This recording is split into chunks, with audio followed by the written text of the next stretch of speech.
We are planning field day, and it's a little different this year. And people are saying it's like the old field days used to be, where it was in a campsite. So some people have already reserved. We have six sites, camping sites at Cunningham Falls State Park, and all six sites are already occupied. We have room for. So now we're going to get into the presentation, and we are very excited to have Matt Miziorko from the Montgomery County Emergency Operations Center joining us. Hi, Matt. Good evening. Thank you for having me. Well, thank you for coming by and for sharing all your knowledge with us. Sure. I'm going to go ahead and share a brief presentation I have, and I know we're already being recorded. So for the sake of clarity, everything that you see here tonight is scrubbed, perfect for public use. This is actually a pretty standard public presentation that we do when we do tours and dignitaries of the State Department. So there's nothing in here that's really secret or for official use only. So I'm going to go ahead and see if I can switch over. Give me 1 second here. My entire screen is just giving me one. It allows me to do it. Here. Okay, are you able to see the presentation mode? For the part? Is it looking like it? Okay, great. I'm on a single monitor tonight, so that's why I had that over here. Let me see if I can drag this off to the side. There we go. All right, so thank you for having me tonight. As Alex said, my name is Matt Miziorko. I'm with Montgomery County's Office of Emergency Management and Homeland Security. I'm in the Operations Division, and one of the principal responsibilities that I have is maintenance of our Emergency Operations Center, the day-to-day maintenance, the education, and the training. To say the past 12 to 20 months has been a challenge and brought a lot of new opportunities and things like that is an understatement. A lot of the pictures you see here are focus on very close discussion and dialogue and discourse, and that's been an interesting challenge with the COVID environment because while we have the COVID thing going on, there's secondary incidents and there's day-to-day incidents, and folks in the ham radio field through the Auxiliary Communication Service ACS have played can always play a role with that. So one of the things I would ask is I'll give my presentation, and when you're done, feel free to ask any questions. Please let me know what you have. So there you go.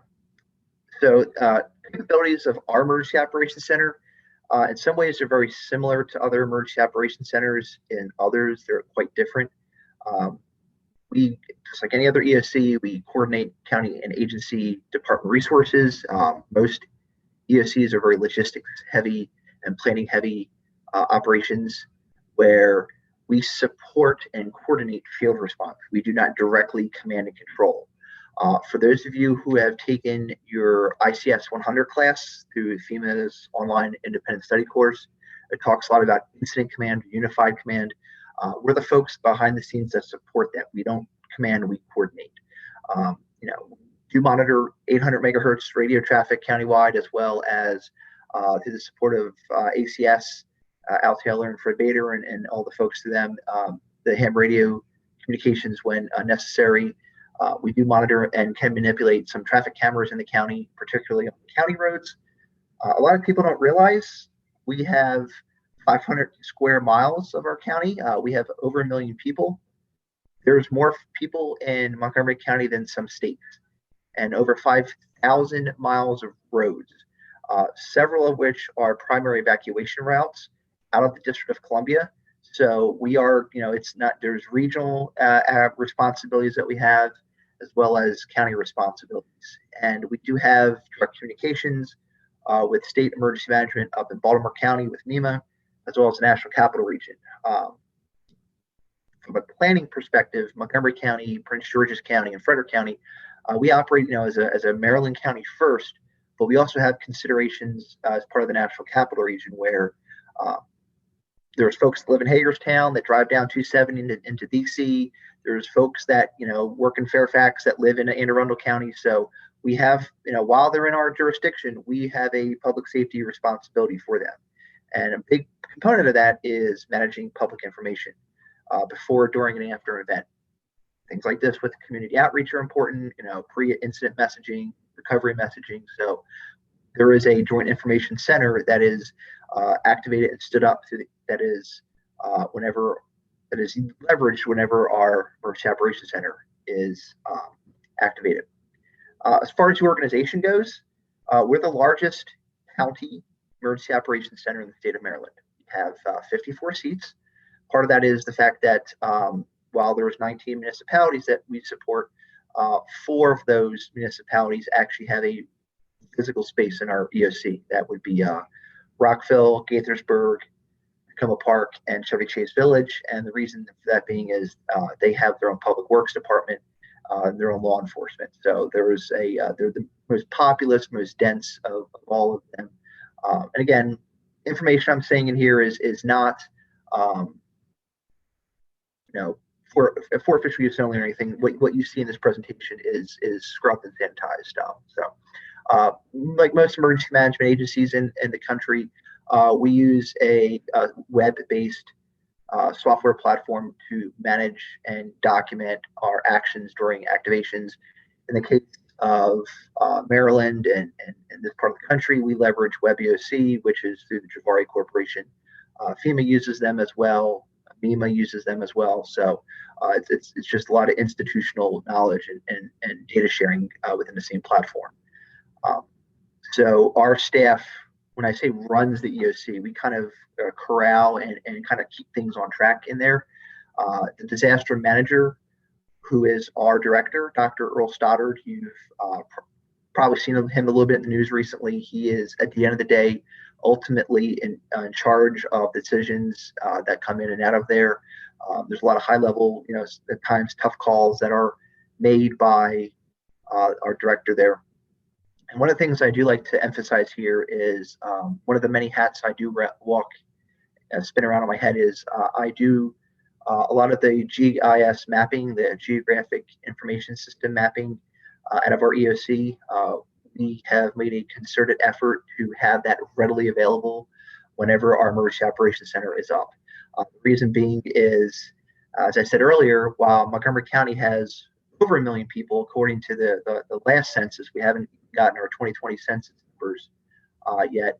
We have very unique dispersion of our population where, southern Montgomery County inside the Beltway, we have, several thousand people per square mile, whereas you get towards northern Montgomery County, Poolesville, Boyds, Laytonsville, you would be hard pressed to realize you're within 15 miles of the Pentagon and the nation's capital when we go to such an agrarian, bucolic ag reserve. So that's important to understand the layout of our county. And again, when stood up, even in a partial or full capacity, our EOC is designed that if we need to go 24/7 in that state, we can and we do. For COVID right now, while we're virtual primarily, we are still right now we're a 24/7 operation. We've been processing resource requests as we've been transitioning out of testing for COVID and hospitalizations and vaccination and recovery. I've been up 2-3 o'clock in the morning working with hospital partners in the state, working on that transition in. And like all EOCs, these actions, these logistics and planning and operations components are all divided by functions. And for an activation level, again, this is public knowledge in the county's emergency operations plan, the public version that's out there. This is not a state secret or anything. For those of you who have taken a IACS 100 class, which anybody can take that online through FEMA's independent study course, it talks about common plain language. There's really been a push post 9/11, post Katrina to get away from these, phase 1, phase Charlie, all these fancy names because it causes some confusion. So this is what we have here. There's normal operations. We do color code them. It's kind of self-explanatory. Day-to-day normal operations in the county. That's not to say that we aren't maintaining situational awareness, but it's what most counties are like. Enhanced monitoring is when you have one or more emergency support function, providing situational awareness, coordination, or planning activities for a potential incident or special event. And that language is chosen very carefully. There are times that there is an event, spontaneous, planned or otherwise, that we feel needs some staff in the Emergency Operations Center. A perfect example of that is the inauguration that happens, where we will support operations in the District of Columbia. Some counties, like Arlington, for example, they are, and it's no secret that Arlington is the direct evacuation path for walkout of the National Mall. So when they are a little more active when you have big events like the Capitol 4th, the Cherry Blossom Festival, the Army 10 miler, the Marine Corps Marathon, things like that, where the closer you get into DC, they have a little more support than we do, but we're kind of on the periphery in case, ready to support it if necessary. Partial activation, you'll notice now that we've transitioned to a minimum of 4 or more emergency support functions. And again, instead of just situational awareness, there is significant situational awareness ongoing. Coordination and planning activities for a special event or a situation that poses an immediate threat to any part of the county. And it could be a good thing, like the U.S. Open. When the U.S. Open came through a couple years ago, I believe it was 2010 or 2011, we stood up for a couple days in a partial activation just because we had tens of thousands of people coming into the area. There was a crowding and a stressor of the infrastructure and the potential with it being summer and thunderstorms and heat, things like that, that in addition to the day-to-day responsibilities, you had other issues that we had to focus on this event. Partial activations typically last between one day, a couple days. On a rare occasion, we will go to a full activation, which is 9 or more emergency support functions. Again, providing significant situational awareness, coordination and planning activities. And the key difference here is that requires extensive response and recovery and resource coordination. When you're going into a full activation, you're talking on a time scale of weeks to months. In some situations, such as, depending on the jurisdiction, some places that go to full activation, like California after the Northridge earthquake, Oklahoma City after the Oklahoma City bombing, 9/11 up in New York City, you go to a full activation for several months. FEMA just closed out Hurricane Andrew's recovery 2 years ago.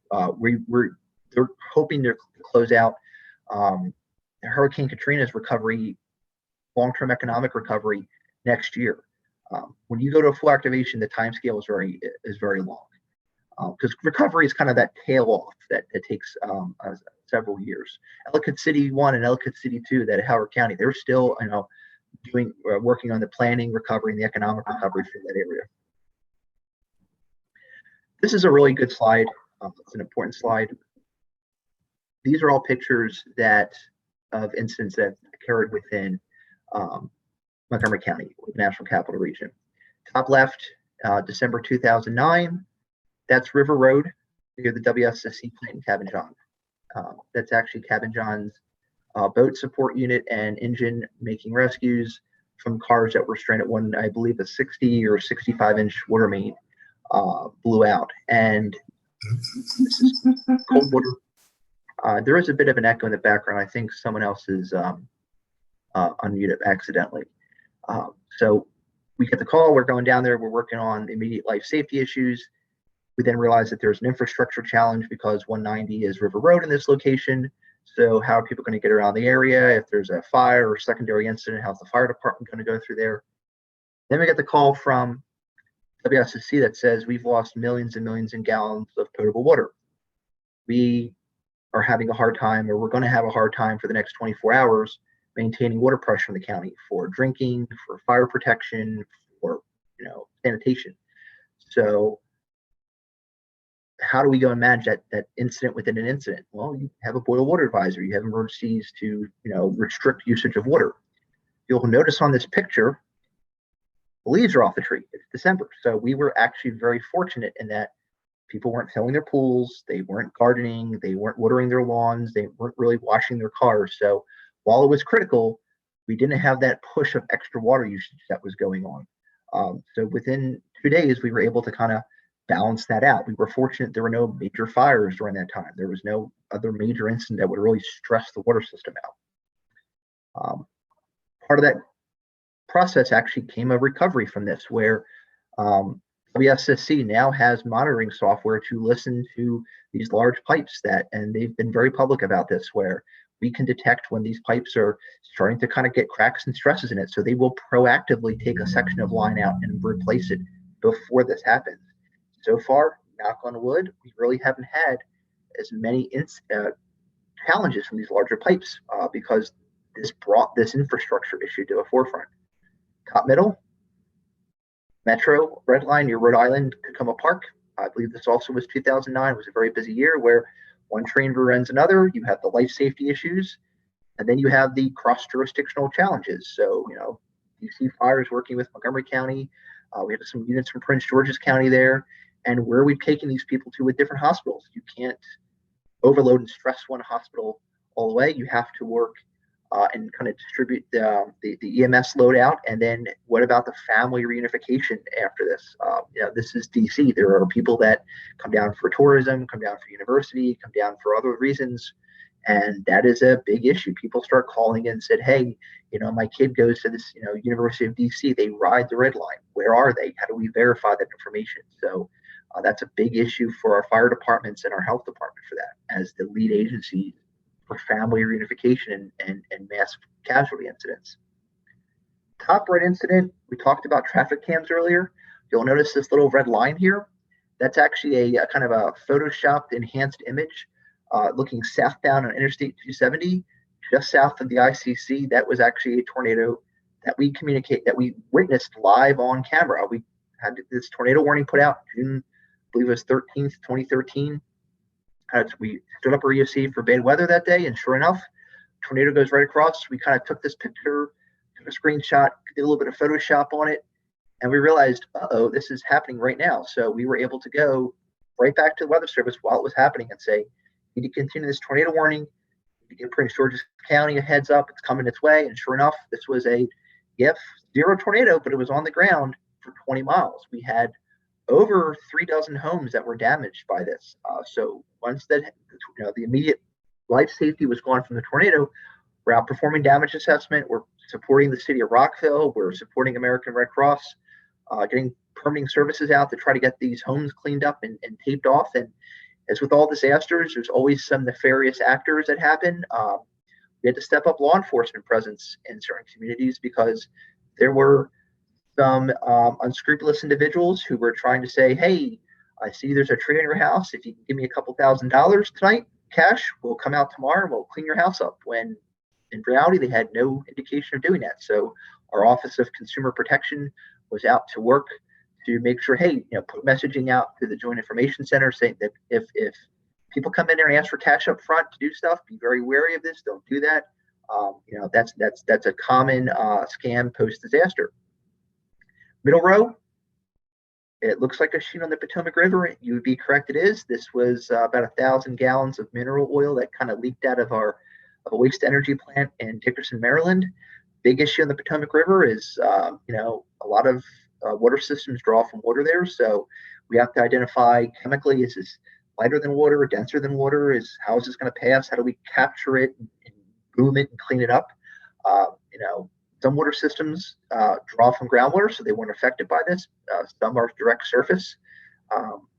That's a challenge. Again, you'll notice on the pictures here, the trees, the reflection of the trees, it's in the middle of winter, thankfully. The water draw on your utilities is lower during that time. So we keep on lucking out with these water infrastructure things that, it's in the middle of winter, which is kind of helpful. Of course, like I said earlier, in the center, big special events that happen, whether it's in the District of Columbia, Virginia, Montgomery County, things like that. There's special events that are significant there. We have complex local incidents like the Arlen Street apartment fire, where staff were helping. This happened just weeks after the first Ellicott City event.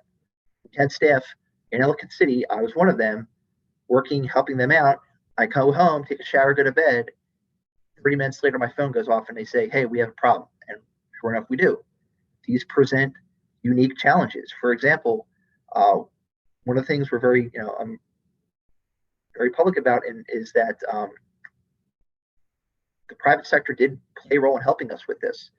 There were people that got out with just the clothes on their back. Literally everything had gone up in flames.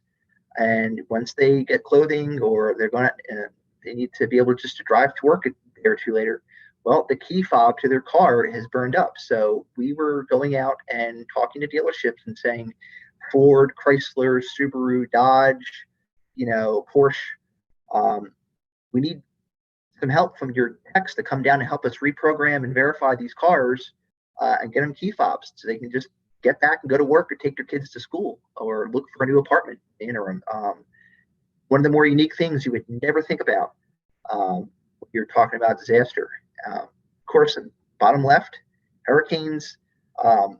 Most people don't realize 9 out of 10 federally declared disasters are in fact from natural hazards. COVID and cybersecurity is certainly starting to push the public health and infrastructure and the cyber realm up more, but still, we're a big country, we're a diverse country. When it comes to natural hazards, hurricanes, fires, and floods are really still the big chunk of everything. Of course, in this part of the country, as you see in the bottom center image, the terrorism nexus is ever present here, like most big metropolitan areas. This is the Pentagon on 9/11. You'll notice that fire truck that's down there in the bottom kind of right corner of that picture. That's Rescue Squad 729 out of Germantown. May be a little hard to see on your computer monitor, but just to the left of there is one of the ambulances from the Wheaton Rescue Squad. Sent several pieces of apparatus down there. So for accountability and safety, we did stand up to a partial, I believe, an active monitoring that day. A lot of other jurisdictions did that because we didn't know what we didn't know. Would we get called up to Pennsylvania to help out or up to New York, down to DC? And what about our own jurisdiction? What are the actions that we're taking there? So again, the bottom right, again, you see this common theme, natural disasters. That's the blizzard in 2016 where we had National Guard supporting transportation and movement. We're fortunate when it snows in January here. January snow is kind of light and fluffy, so it was more of a transportation and snowfall management. Whereas if it snows in February or March or November, it'll be a wetter, heavier snow, and you have more of a power outage issue. We kind of scraped by easy with that one in 2016 at the height of the storm. We only really had about 1,100 outages, and we actually cut our utility partners loose once it stopped snowing because it was pretty clear that thankfully the power was going to stay on for a lot of people. And a couple of slides ago, I talked about emergency support functions. Well, really, what is that? These are how we divide up work, and this is pretty standard across the country. This is how FEMA, the local, and the state folks kind of look at this and say, hey, where does transportation fall in, your energy, your recovery, your mass care, or logistics? The ham radio folks through the auxiliary communication service support emergency support function through communications. Every emergency support function here has a lead agency and several supporting agencies. Department of Transportation, obviously, pretty self-explanatory, has transportation. Emergency management is with us. We also support damage assessment. And a very common question we have is, ESF 6's mass care, is that the same in Maryland as it is in Idaho or Alaska or Puerto Rico? And the answer to that is yes. FEMA actually, the National Incident Management System, has tried to help to standardize some of this stuff. So really, I'm pretty sure it's 1 to 15, 1 to 6, ESFs 1 through 15, 1 through 16, they're standard across the country. You can have more than that. We have 17. We have damage assessment. Some states, I believe California and Texas are good examples of this. They have a couple extra ones just because they have, large national parks for search and rescue and things like that. There's challenges with ports there, along a border or other nuances that may exist in one state to another. And so they may add on a couple ESFs, but what you're looking here is kind of the core function there. And this is how things are kind of broken down. You'll see there's a top in the blue is the senior management team that makes the high level decisions. Below that's our disaster manager, multi-agency coordination. He's kind of our interface between everything. If we were to bring in an incident management team to say we're in a staging area for power restoration, he would kind of help out with that and make a decision down up with the EOC. As you can see, it's it can be a very stressful position, but that kind of comes with the nature of the job.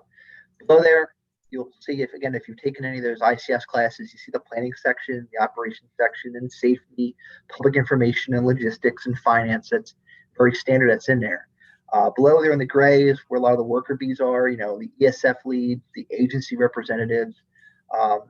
If you're helping the staff with ham radio operations, that would kind of come under the auxiliary communication service, which would be an agency representative.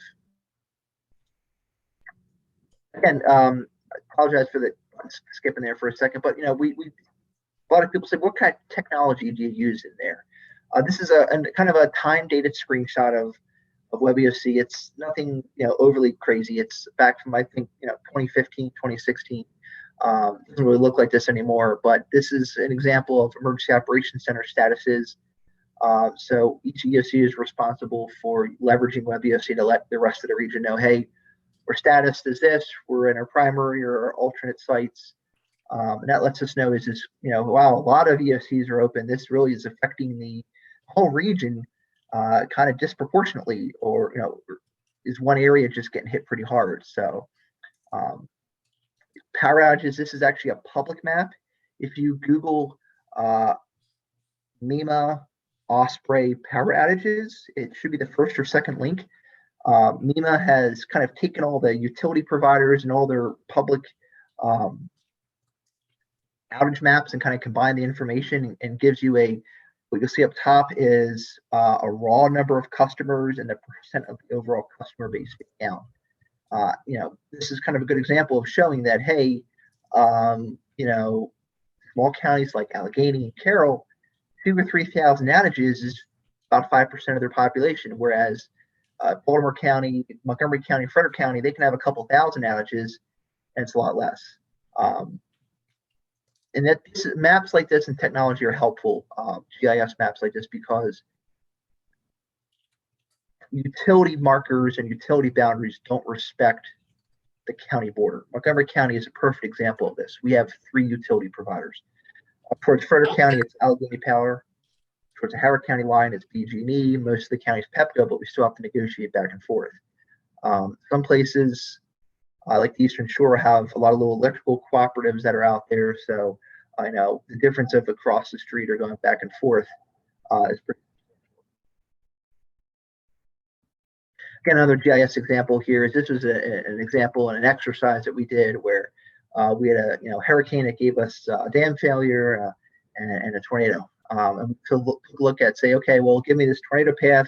How many structures are in there? How do we quantify this information? And this gives you kind of a very brief example of what we can do in emergency operations center. You can take this information and say, wow, hey, there's a lot of structures that are affected up in northern part of the county versus, the dams and the evacuations that we have to do. And we always try to exercise about over 100% of our capacity to really stress ourselves in a good way and say, okay, how close can we take this to breaking it? What would happen? What kind of signs and symptoms do we have to look for, and how will we overcome them? Because just like you would scrimmage in a football practice, you want to test your team out and see how they function under pressure. One of the common questions that people say, well, this sounds great. Sounds like there's a lot of work you do. There's a lot of hazards in the county. How do I stay informed? The best thing you can do is to receive timely and accurate information regarding any emergency. Local radio stations are great. No weather radio is great. But you can also get text and email through signing up with Alert Montgomery. Alert Montgomery has over 250,000 subscribers within Montgomery County and immediate kind of border area, people that may live in Urbana and drive around, things like that, because they will get our traffic alerts and things like that. It's the largest mass notification system in the state of Maryland. We're very aggressive with trying to push information out. So, if you don't, while standard messaging rates apply, you're strongly encouraged to sign up for that. So if you haven't already, there's a link, alert.montgomerycountymd.gov. And once you sign up, you can add, if you change your cell phone number, change your email address, or change the subscription options that you want, you certainly can, change your account. It's not one and done. It's a living account. We also tell folks, hey, make a plan. One of the things we've learned time after time, just like with fire, if do a fire plan with your kids. Hey, if the house catches on fire, go across the street to a neighbor's, reunite outside your neighborhood too. Have an out-of-town contact. My out-of-town contact is family in Wisconsin, and people say, well, why would you do that? The reason is cell phone and communication networks can get stressed locally, but a lot of times they aren't stressed nationally.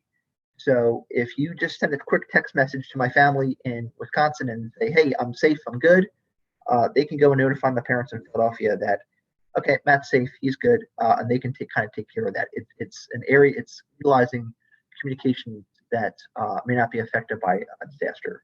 And of course, if you have to evacuate a shelter in place, listen to what county officials say. If there's a dam or flooding that happens, and they say don't go down this road, don't drive through flood barriers. The reason why that's because that's an area that may flood if something happens. So respect that information, please. Also, we talk about this too, basic understanding of kits and things like that. Texas was a perfect example of this when they had power outage failures for several days. Biggest thing we always talk about too when it comes to snowstorms, understand if possible, if you run low on your prescription medicine and you can, call a pharmacy so you can get it resupplied. So if you're going to be snowed in for 5 days, you've got 3 days left, there's a 2-day window that you kind of have to deal with. Copies of important documents are important. We actually have a very small safety deposit box at our bank where, a copy of our deed, our passport, marriage certificates there, my insurance information's in there, my driver's license, and copies of that information, duplicate information's in there because I may, while I have a fire safe in my house, it may get buried under a tornado, and I can go to the bank, I can go get a driver's license, a copy of that, and still have positive proof of identification. Review your renter's insurance or insurance information ahead of time. My family up in Pennsylvania and Lancaster, they have actually added more fire coverage because they have a lot of fields around them, and having siding and things like that that could catch on fire, they've realized, hey, maybe we need to adjust our insurance coverage for things like that. Get involved is another important way. We have the community emergency response team in our county, Montgomery County. We also have the American Red Cross for the National Capital Region.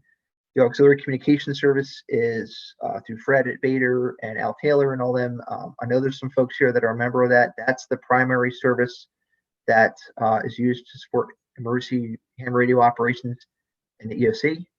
And there's, emergency volunteer groups. They help with shelters, health and medical support, pet shelters, communication. Volunteerism is great and it's key. I volunteer with the fire department, so on the side as my area. So that's the presentation I have. I'm gonna switch back over to my camera real quick here. So I'm free to know if anyone's got questions, comments, concerns. I'd be really happy to answer them.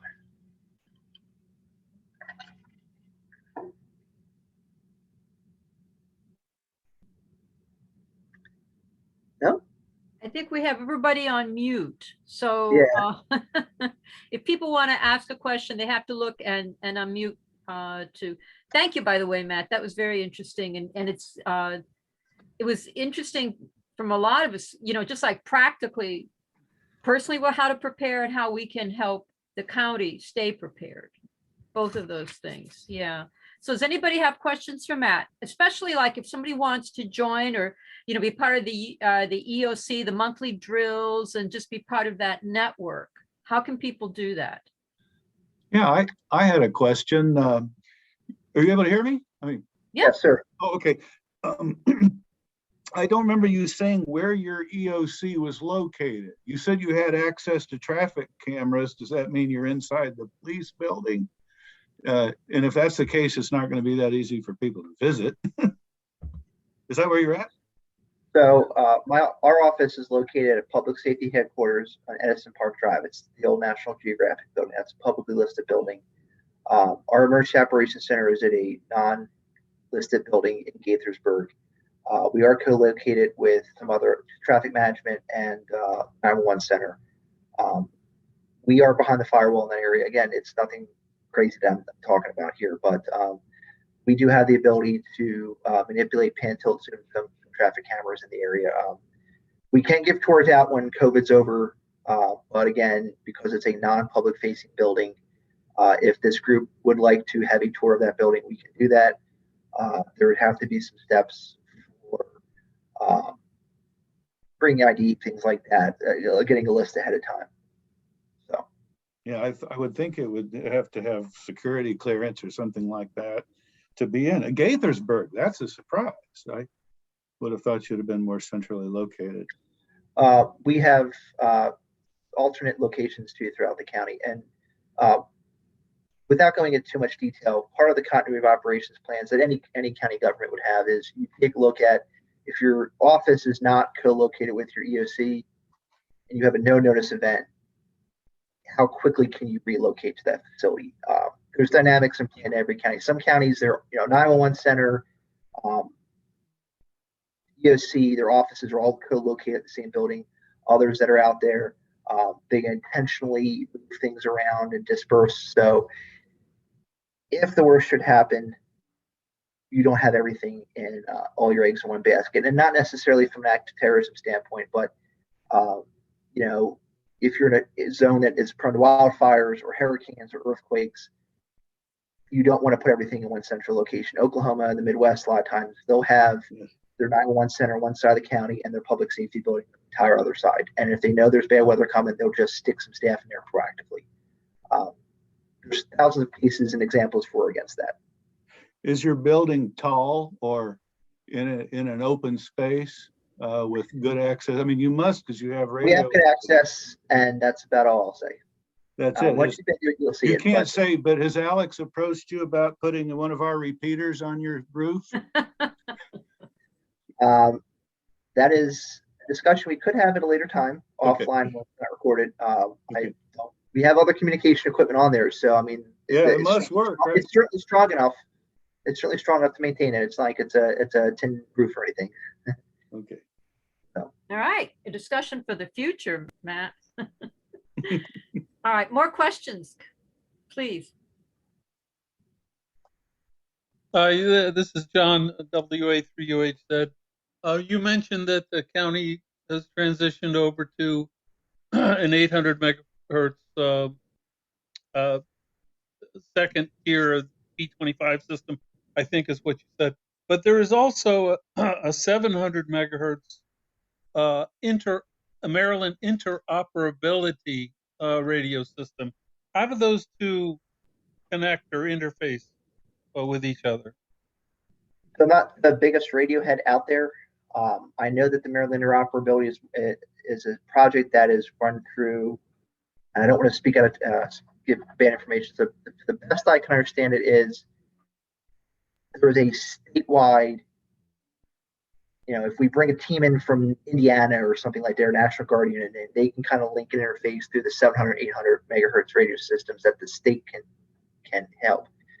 I don't know the technical way that channels are paired or things like that. We've been very fortunate. I really am not going to look here at my desk that we really have never had an incident of such a magnitude that we've had to leverage consistently those channels, and that's really reserved too for the tactical field operations. Police, fire, National Guard, emergency management. We would rarely use them. I've used I'm saying the term here, the 800 megahertz all call once when I was down with the Maryland IMT in Southwest Florida once for 2 weeks, where we had our radios pre-programmed for those national frequencies, and we were supporting power restoration in Southwest Florida, where we could just take our equipment down there and link in. Again, short of something big like that, I just don't. We don't. Fortunately, we don't really use that too often, and I just can't provide a good technical description. If in the future, again, if you wanted to have a tour of our facility that we could arrange, I could probably have someone from our radio shop there to answer some of those questions if I could get enough of a lead time. There are some folks that work for our radio shop that have such an astute institutional knowledge of the radio system. It's quite impressive, and they love to talk about that stuff. right. Great question. Yeah, these are excellent questions. All right, anybody else? So Matt, if somebody wants to get involved, I know that I do my monthly drills religiously to be part of that and get a feel for all the information that's out there and the different, it's just amazing, the collection and the activities that you do. How can people get involved? I recall I had to do a training class. How often do they hold those? Sure. So before you do that, the agency that we work with, that we have the mutual aid agreement with, is Montgomery County Auxiliary Communication Service. I believe Paul and Fred are a member of that. Al Taylor is in charge of that organization. You would have to request membership through there. Once Al or Fred gives the okay on that, and you're formally associated with there, you can go through Al and Fred, and they'll sponsor you for training with us. Again, that is more in-depth tactical knowledge, operational knowledge that, well, it's not some deep, crazy state secrets or county secrets that are in there. There's unclassified for official use only information that's shared once you get to that level of training. So the short answer is to go through Fred or Al, and then you'll go through there. And the training is not the most intensive. It's several small little bites of things. And a lot of it, like all public safety knowledge, is they're perishable skills. So a short monthly drill of 10 to 15 minutes every month kind of maintains that proficiency. Okay, great. All right. Well, I think it's been a great presentation. Thank you so much, Matt, for taking time to visit with us. No problem. Thank you for having me. Oh, our pleasure. Always. It was a real thrill having you here tonight. Are there any more questions from anybody? Okay. Well, in that case, any other comments that people might have on anything before we close for the night? I think there's one in chat.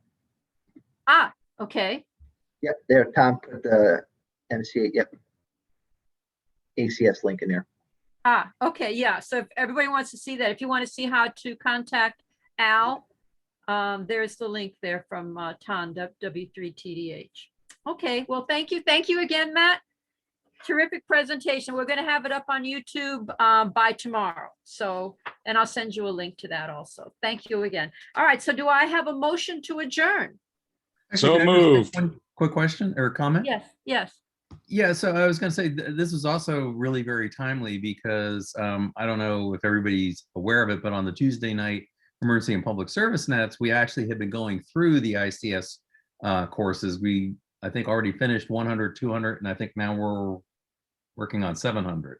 So, all the things that Matt mentioned were like even now brought to life because we've just been learning about them.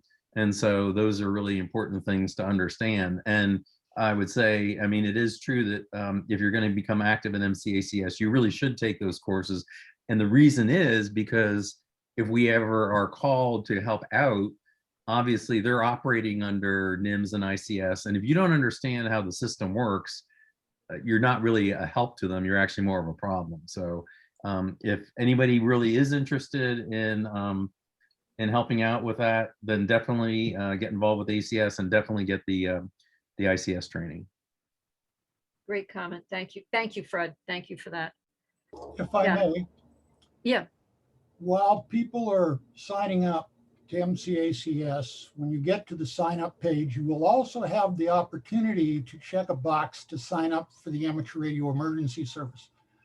And we would, of course, appreciate it if you'd at least consider doing that.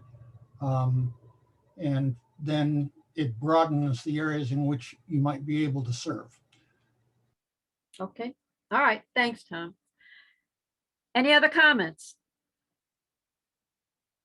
All right. So I had a motion to adjourn. Do I have a second? Second. Any objections? All right. Well, thank you, everybody. Thank you again, Matt. Have a great evening. Take care. Stay safe. And so this is the close of the MARC meeting for Wednesday, April 21. Good night, everybody.